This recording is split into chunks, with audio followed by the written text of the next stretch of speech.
Get ready, Padres fans. It's time for the EcoWater SoCal Padres pregame show on the Padres Radio Network. Tatis at third, 2 outs. Fernando takes off. He's going to steal home without a play. Coming up, we'll have a recap of the previous Padres game, a preview of today's starting pitching matchup, and our keys to the game. Plus, we'll hear from manager Mike Shildt. From the Padres Radio Network, here's Sam Levitt. San Diego Padres baseball coming up on 97.3 The Fan and the Padres Radio Network. Today the Padres take on the Seattle Mariners in the final game of a 2-game series. Our starting pitching matchup today for the Mariners, right-hander Brian Wu, and for the Padres, right-hander Michael King. Hi, good everyone. Sam Levitt with you inside our San Diego studios. First pitch coming up at 6:40. Coming up in the next 50 minutes, we'll hear from Padres manager Mike Shildt. We hear from Padres catcher Elias Diaz, and in just a few minutes, we check in with Tony Gwynn Jr. But first, let's set the table, brought to you by Fraser Farms Market. Set your table with the highest quality of natural and organic products from Fraser Farms Market, a San Diego original since 1971 with 3 locations, La Mesa, Vista, and Oceanside. Padres enter today 82-64. They enter today holding the National League's top wild card spot, a half game ahead of Arizona. Padres also begin today 4.5 games behind the LA Dodgers for first place in the NL West. Meanwhile, the Mariners are 73-72. They're 4 games out of the American League's final wild card spot and 4.5 games behind the Astros for first place in the AL West. Before we turn our full attention to tonight's game, let's revisit what was a historic night yesterday in Seattle. How did the Padres fare in their last game? Let's take a look back with our Padres Rewind. Presented by Hamul Casino. With thrilling slots and tables and all the best rewards, Hamul Casino has all the fun you're looking for. Hamul Casino. Fun above all else.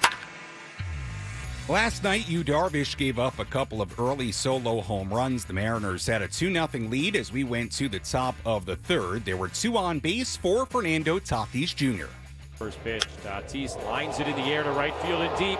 Robles is back. He's going to turn to watch. It's going to go! 3-run homer the other way for Fernando Tatis Jr. And the Padres hop on top. It's 3-2. Fernando's first home run since coming off the IL. Darvish, meanwhile, would settle in. He got through 5 innings. He allowed just the 2 early solo home runs. Padres still led 3-2. Going to the top of the 6th inning, Jerkson Profar hit a leadoff double. Manny Machado was next. Fires, Manny swings, hits it in the air to center field and deep. Rodriguez is back. He will watch. It's going to go! Home run history for Manny Machado. His 164th in a Padre uniform, now the most prolific home run hitter in the history of the San Diego Padres. The home run gave the Padres a 5-3 lead, and like Jesse said, Manny Machado now the all-time Padre home run leader. In the 7th inning, Manny struck again. Machado, first pitch swinging, lines one off of both and into center field, base hit.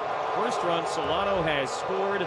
Right behind him, Arise, a 2-run single for Manny. I think it got both on the back or the shoulder, and then just kind of shot out into center field. 7-2. Now the Padre lead here in the 7th inning. Padres had a 7-2 lead as Tanner Scott took the mound for the bottom half of the 7th inning. Mariners got a run to make it 7-3. Later in the inning, the Mariners had the bases loaded with 1 out for Julio Rodriguez. It was Jason Adam on the mound. Fires and a ground ball to shortstop. Bogarts on the backhand. His second one. Cronenworth's turn to first is in time, and a double play to end the inning. Adam would then get the first 2 outs of the 8th inning, but then he walked 2 in a row. Padres went to Robert Suarez for a 4-out save opportunity. He got the final out of the 8th inning, and then Suarez shut the door in the 9th.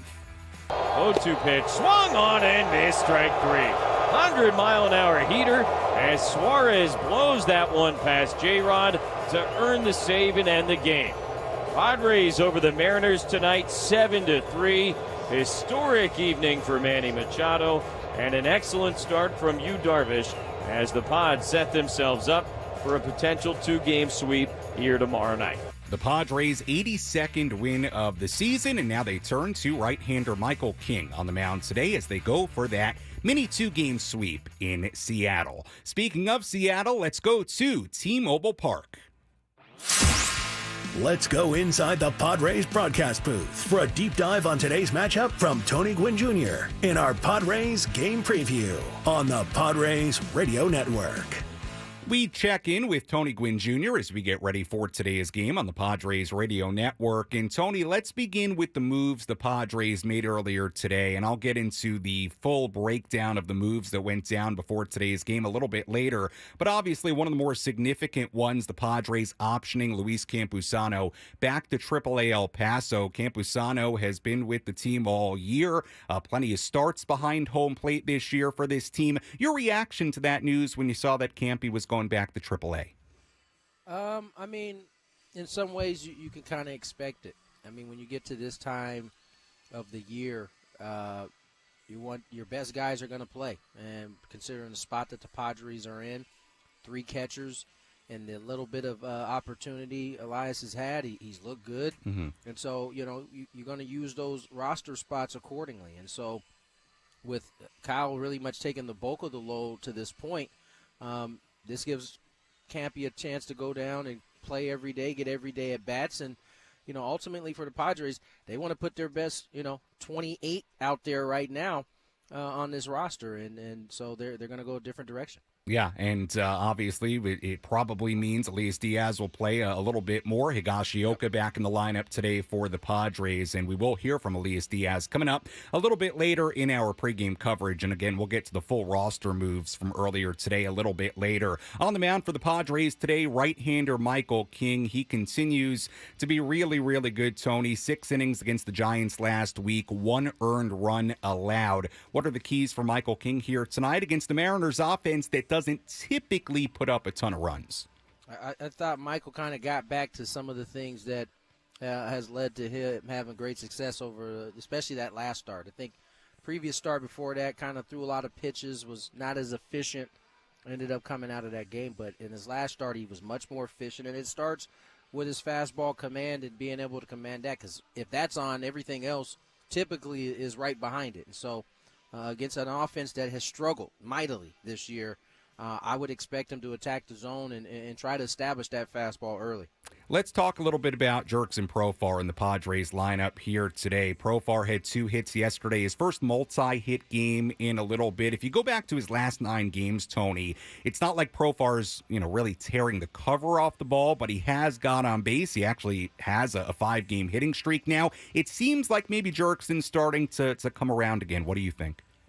Yeah, I mean, Jurickson largely had avoided having any issues at all at any point during the season. And so, the first little bit of I guess, struggle, well, there's been a little bit of panic in the base's voice, but Jurickson's been solid all year. And yesterday was a good reminder of how good he has been all year long. 2 knocks, found his way on the bases a couple times. That's who I expect him to be moving forward. Will he get back to the heat that he had at earlier in the season? Ooh, shoot, I hope so. That'd be great for the Pods. But doing what he's doing right now is plenty good enough. He's finding his way on base despite not getting the hits. And I think the Padres like the lineup where he's at. Tony, on the other side of this pitching matchup here today, right-hander Brian Wu on the mound for Seattle. He has been really, really good all year. A 2.36 ERA in 18 starts. Another guy in this Seattle rotation who just has great command. I mean, they have so many good starting pitchers in this rotation. Offensively for the Padres today, we saw them be able to get to George Kirby at least a little bit yesterday. What are the keys offensively today against another very good starting pitcher in Brian Wu? I actually think it'll be the same as yesterday. Yeah. Wu, much like the starter they had yesterday, is a guy who doesn't walk very many guys. So that means he's going to be in the zone. And so the Padres were aggressive early. I'm sorry, I was missing George Kirby's name, but he's the type of, he's very similar in fact that he's in the zone and he doesn't walk a lot of guys. So I expect the Padres to be aggressive where they can. It took them about an inning or two before they figured out which fastball they wanted to attack that Kirby was throwing at the top of the zone, and they started to capitalize on the ones he was missing. And I think that'll be the same thing the Padres do today. Finally, Tony, I just want to touch on Manny Machado. Obviously, another big night yesterday, 4 RBIs, including that 2-run home run to make him the Padres' all-time home run leader. Tony, obviously, you're very well versed in the history of this organization. To you, what is the significance of what we saw last night, and now what Manny can build on from there as he hit home run number 164 in a Padres uniform last night? I mean, when you really peel it back and look at it, Manny's been here 6 years. Next year will be his 7th. He's starting to etch his way onto that. If he hasn't already etched his way onto the Padres Mount Rushmore, he's either right on there now or he's etching his way on there. That's how good he's been as a Padre. I mean, you think about the 2 playoff runs the Padres have had since he's been here. He's been a major part in all of those. If the Padres are going to make another run, he'll be a major part of it once again. And so, man, after next year, he'll been here as long as he was in Baltimore. And so, I think you do have to start looking at it. I mean, the numbers are only going to go up.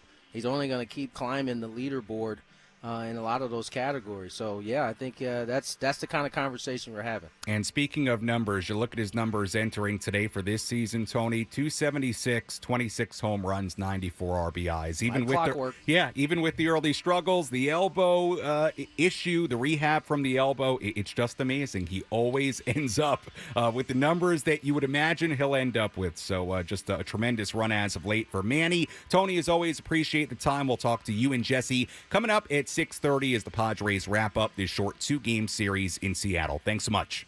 No problem, Sam. All right, that's Tony Gwynn Jr. joining us on our EcoWater SoCal Padres pregame show here on the Padres Radio Network as we get ready for, again, the final game of this 2-game series. Padres have another off day tomorrow. Then they are on to San Francisco for the start of a 3-game series Friday, Saturday, and Sunday to wrap up this 5-game road trip. Then it's back home to take on the Houston Astros. As the Padres come down the home stretch, they began the day in the top wild card spot. The Mets already won today, so that's one result we know about today. We'll get into the out-of-town scoreboard coming up a little bit later. Plus, when we come back, we hear from Padres manager Mike Shildt. We'll hear from Mike about the move to send Luis Campusano back to AAA El Paso. Also hear from Mike on a number of other topics as well. And we'll also go through some of the other moves that impact the current roster for the Padres at the major league level. Those moves coming out a little bit earlier today. And a little bit later, I talk with Elias Diaz, the new Padres catcher, who with Campusano going back down to AAA, you would imagine Diaz will get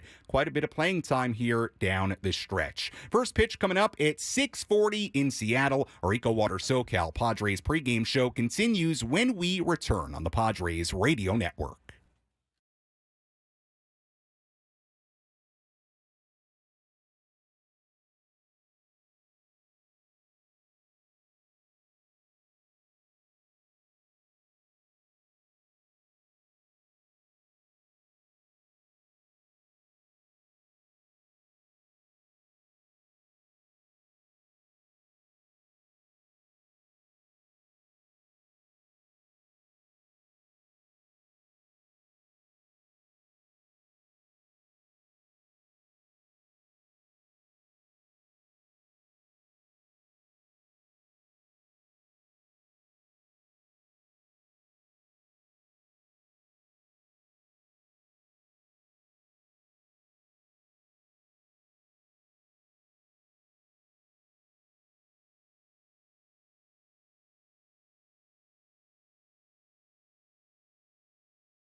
Back here on the EcoWater SoCal Padres pregame show on the Padres radio network. Your water perfected. EcoWater SoCal. Your water should be perfect. Find them online at EcoWaterSoCal.com. Sam Levitt with you inside our San Diego studios as we get ready for today's game. First pitch coming up at 6:40 in Seattle. Padres sending right-hander Michael King to the mound. Right-hander Brian Wu on the mound for Seattle. Before we hear from Padres manager Mike Shildt, what he had to say before today's game, let's go over the full roster moves for the Padres earlier today. So who was added to the active roster? The Padres recalling left-hander Tom Cosgrove and outfielder Brandon Lockridge from AAA El Paso. When Lockridge gets into a game, it'll be his Padres debut. So Cosgrove back in the bullpen, and a speedy outfielder, Brandon Lockridge, also promoted from AAA El Paso. The two guys that come off the active roster, one being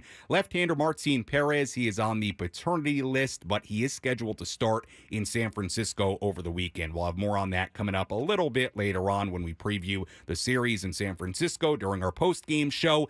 And the most significant move, I don't know if you would say necessarily surprising, but certainly somebody that has been with the team all year, and that is catcher Luis Campusano being optioned back to AAA El Paso. So Campusano going back down to AAA. Again, Martin Perez on the paternity list, and the Padres adding Tom Cosgrove and Brandon Lockridge to the Major League roster. With all that in mind, let's hear from Padres manager Mike Shildt. Let's pull up a seat in the manager's office and hear from Padres manager Mike Shildt. Presented by Sinley Food. Spice up your culinary life. Mike starts with the thoughts on the move for Luis Campusano earlier today. Yeah, it was a tough decision. Clearly a tough conversation for everybody involved, especially Campy, but started the season with us and did a nice job for us. Higgy came on and asserted himself. Got comfortable with the staff, started getting more time. Campy missed a little bit of time, which created more of an opportunity for Higgy that he seized. We were able to pick up Diaz, a veteran guy that clearly has had success in this league, all-star MVP, and just looked up and recognized, Campy wasn't getting as much time, and still a younger player that's grown a ton. He's really grown a ton behind the plate. A lot of different phases of his game. Preparation's really, really good, but just decided that best for him and us at the moment to go down and go play. What do you hope to see out of Diaz? I mean, obviously he's now going to get a little more chance, and you guys have 20 games or so, whatever it is left in the season. What do you hope to see from Diaz?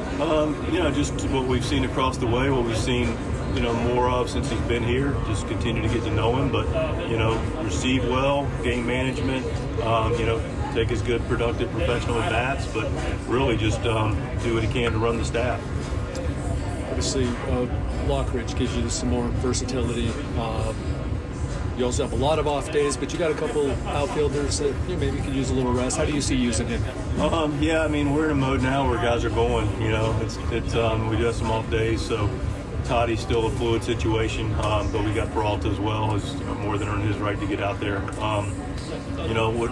The reports from Brandon have been very positive from AAA. Got him over in the trade deadline from the Yankees, and it's a guy that can play all three outfield positions, runs, takes a good at bat, aggressive player. So we'll find the right spots for him. You expect to have to do any, maneuvering with the rotation with Perez being out for at least 3 days? He'll still pitch in San Francisco, but we'll look more like on the Sunday game. You talked about getting Campusano more reps down there. What's kind of the goal for him moving forward? What do you want to see him do with those reps? Just continue to be consistent with his at-bats, take advantage of the time behind the plate, just continue to evolve his game. Then with Elias, you talked about his hands and his hand-eye. Seattle's a pitching staff. They throw a lot of strikes, and everybody knows they throw a lot of strikes. And yesterday was a lot of early in the count, early at bats, first pitch, second pitch. Do you think he can kind of take advantage of that a little bit this week? Yeah, I think he's ready to hit. He's looking for a pitch, and when he gets in the area he likes, he's going to fire off. These guys, just like last night with their starter, and of course tonight with Wu. Both those guys are very low vault guys, so they're around the plate, and guys will be on go. That was Padres manager Mike Shildt before today's game. We'll hear more from Mike on our post-game show coming up later on this evening. By the way, with the addition of Brandon Lockridge to the active roster, you might be asking yourself, how did the Padres get Brandon Lockridge again? Because he's a name that we didn't, have during spring training or really hear a whole lot about before maybe a month or a month and a half ago. Remember, the Padres acquired Lockridge from the Yankees in exchange for right-handed pitchers Angel De Los Santos, who is, of course, in the Padres bullpen, and also minor league right-hander Thomas Balboni Jr. So it seemed like the idea behind that move was to create a little bit more outfield depth in the organization, and now the Padres dipping into that outfield depth as they promote Brandon Lockridge, who has a lot of speed, to the major league roster. First pitch coming up at 6:40 in Seattle. Let's tell you who's hot, who's not. Which player is locked in at the dish? Who needs to kick things up another notch? This is Who's Hot, Who's Not on the Padres Radio Network. We begin with a look at the hot category. Luis Arraez, 3 consecutive multi-hit games and in the midst of a 9-game hitting streak. Today he looks to become just the second Padre ever to have 4 straight 3-hit games. By the way, when I said consecutive multi-hit games, I should have said 3 consecutive 3-hit games. And again, today he looks to become the second Padre ever to have 4 straight games with 3 hits or more. Arraez is batting .472 in his last 12 games. He leads the National League with a .318 batting average. He's never had 4 consecutive 3-hit games, so Arraez could change that here today. He has also gone 120 consecutive plate appearances without a strikeout, the longest single season streak since Juan Pierre went 147 plate appearances without a strikeout in 2004. We say all that to say Luis Arraez is hot right now. He is swinging the bat really well, and he's not striking out at all. Manny Machado in the hot category as well, batting .343 in his last 17 games, 6 home runs and 21 RBIs in that span. A look at the not category, just a couple of guys that are on the Padres bench right now, not in the lineup today. Mason McCoy, 0 for 13 in his last 5 games. David Peralta, just 2 for his last 14. And that's a look at who's hot, who's not, as we get ready for first pitch coming up at 6:40. When we come back, we take a full look at the out-of-town scoreboard, tell you what's went final already today across the major leagues when it comes to the National League wild card standings and beyond. Plus, you hear from Elias Diaz, the Padres catcher, relatively new Padres catcher that should now get some playing time with Luis Campusano going back to AAA El Paso as of today. Plus, a little bit later, we preview our starting pitching matchup between Brian Wu and Michael King. Game 2 of this short 2-game series coming up in Seattle. We return after this on the Padres Radio Network.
Our postgame show continues here on the Padres Radio Network. Postgame, is the game over?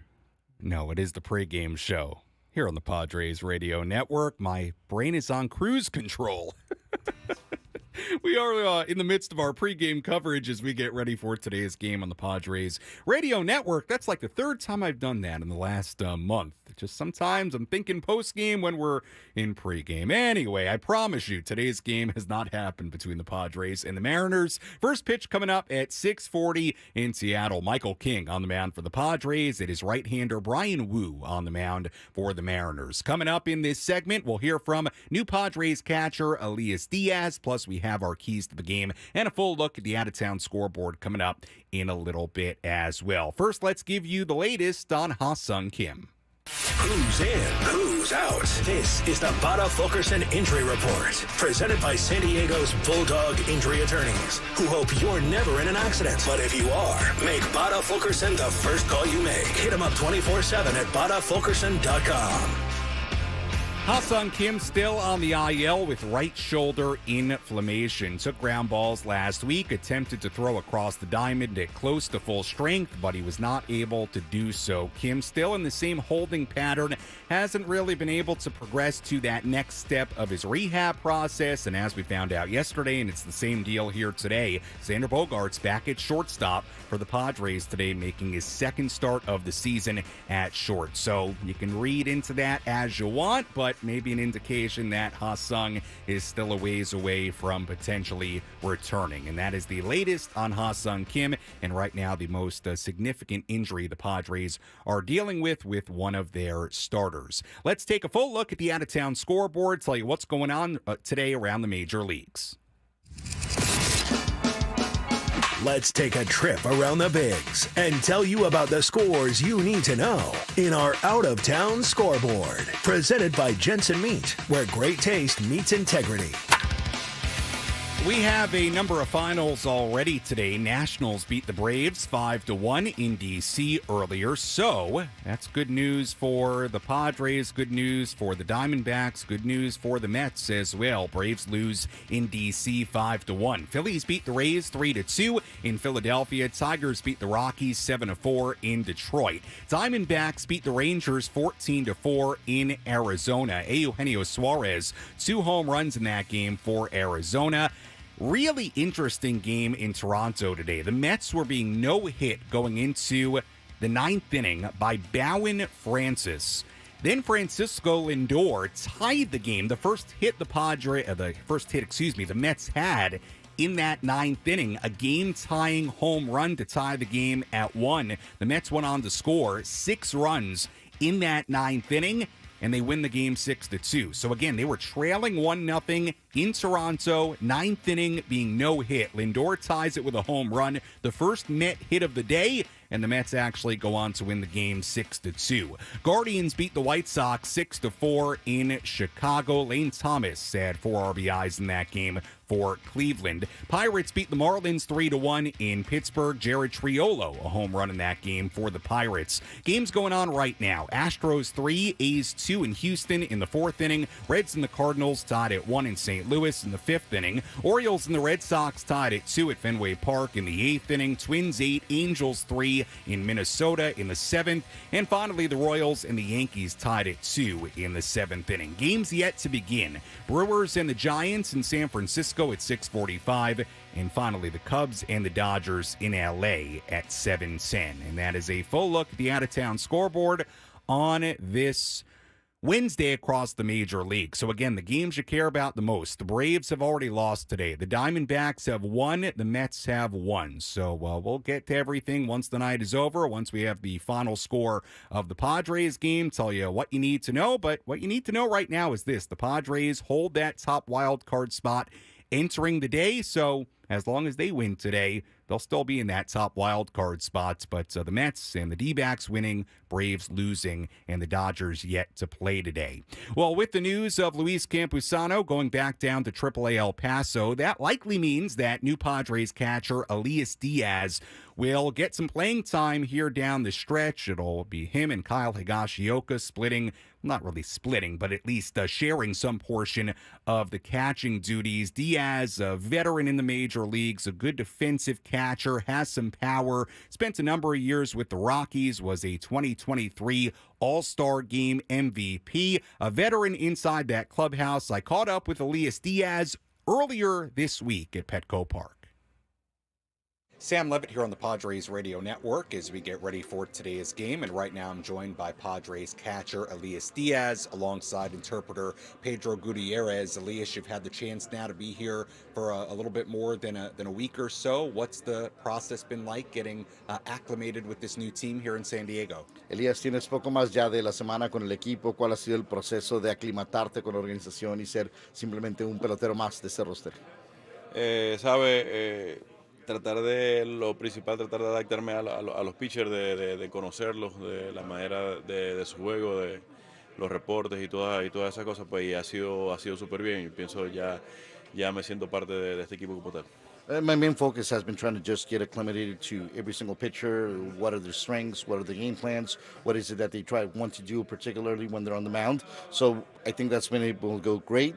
Once that process has been able to come through for me, I just feel like I'm one more of the guys. What is the most important part of that process, getting to know the pitchers and building that relationship with them? ¿Cuál es la parte tal vez que identificas como la más importante para crear esa confianza y con ese plan de trabajo que tienes con cada lanzador?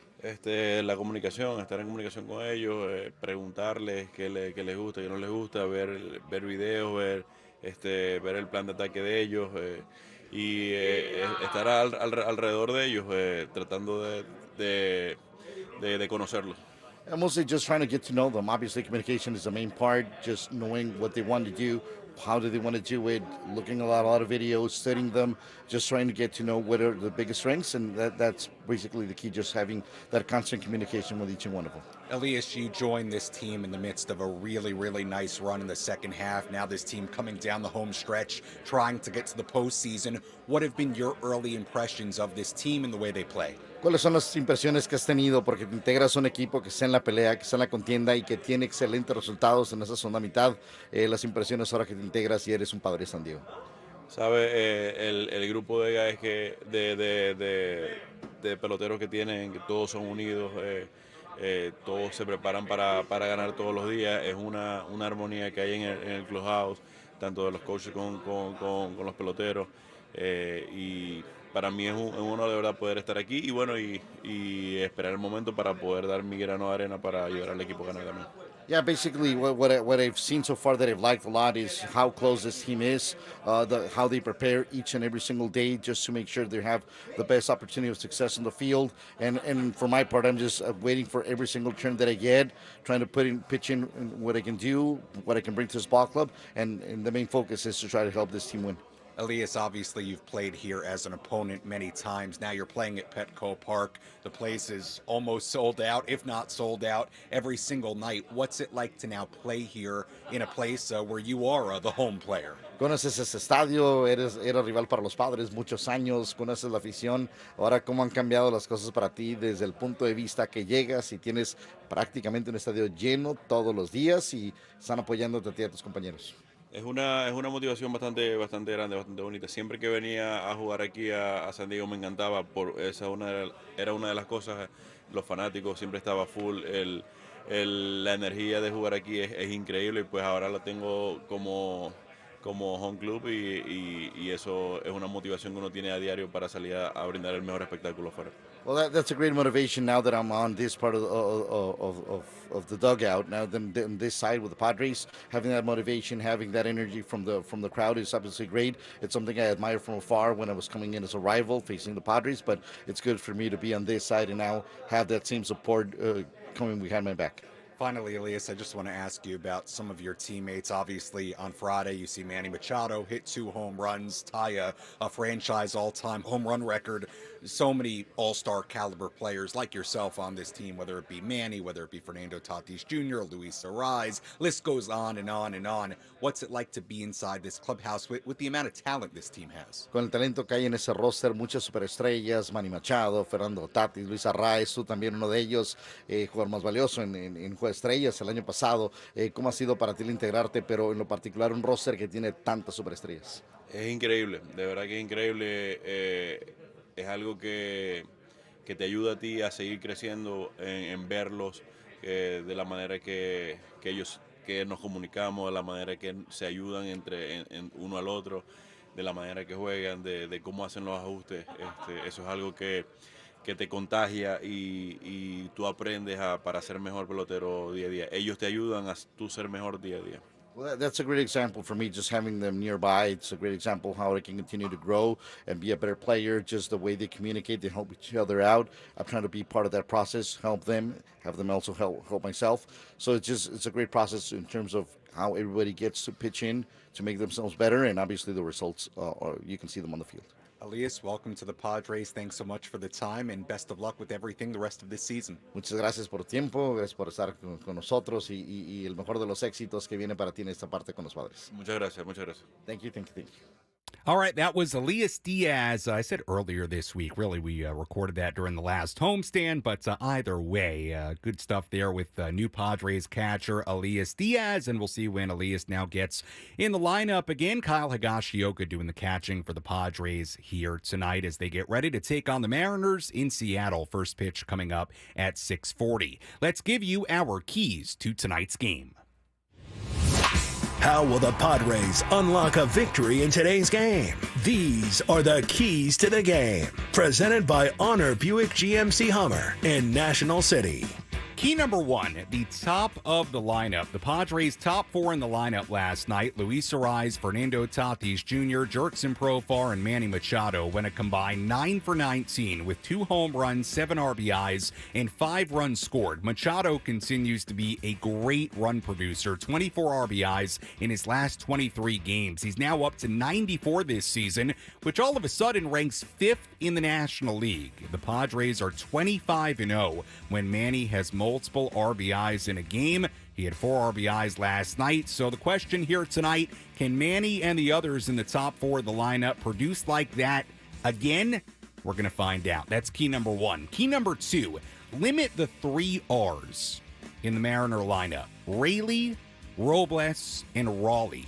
Luke Raley, he has 8 home runs and 21 RBIs in his last 28 games, slugging over 600 in that span. Hit a solo home run against Yu Darvish last night. Victor Robles was on base 4 times last night. He had 3 hits. Robles batting .426 with 11 runs, 6 doubles, 1 home run, and 11 RBIs in his last 16 games. Cal Raleigh hit his 30th home run of the season last night. He leads the majors in home runs among catchers. So key number 2 again, limit those 3 guys, Raley, Robles, and Raleigh. And key number 3, Michael King limiting the walks. Michael King walked just 1 batter in 6 strong innings against the Giants in his last start. That's after he had walked 10 batters combined in his previous 3 starts. Remember, walks were a big problem early on this season for King. Across his first 15 starts, he walked 3 or more in a third of those starts. That's before he really cut down on the walks. And then for a little bit,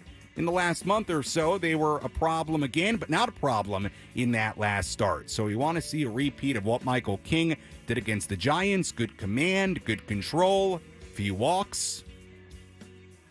That's key number 3 in today's game. And that's a look at our keys to the game. When we come back, we tell you what to watch for in today's game, and we also break down our pitching matchup between Bryan Woo and Michael King. Much more to do on our pregame coverage. First pitch coming up at 6:40 on the Padres Radio Network.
Our EcoWater SoCal Padres pregame show continues here on the Padres Radio Network. Sam Levitt with you inside our San Diego studios. We go out to Jesse and Tony in 6 minutes here on the Padres Radio Network. We'll break down our pitching matchup in just a moment. First, let's tell you what to watch for in tonight's game. What's the one thing Sam Levitt will be keeping his eye on in today's game? This is What to Watch For. Presented by Genesis Home Improvements, San Diego's trusted painting, roofing, and window company. Save 15% today on a new beginning for your home. Visit GenesisHomeImprovementsSD.com. What to watch for in today's game. Are we seeing Jurickson Profar start to come around? He's actually in the midst of a 5-game hitting streak. He had 2 hits last night, including a double. It was his first multi-hit game since August 25th. If you go back to his last 9 games and 43 plate appearances, Jurickson has only hit .226, but he's walked 11 times. So it's a 419 on base percentage in that span. The point is this. He's starting to get some hits with more regularity. Last night was his best offensive game in a while. Are we seeing Jurickson starting to heat up again? Keep an eye on what Jurickson does here tonight. That's what to watch for in tonight's game. Let's break down this starting pitching matchup between Michael King and Bryan Woo.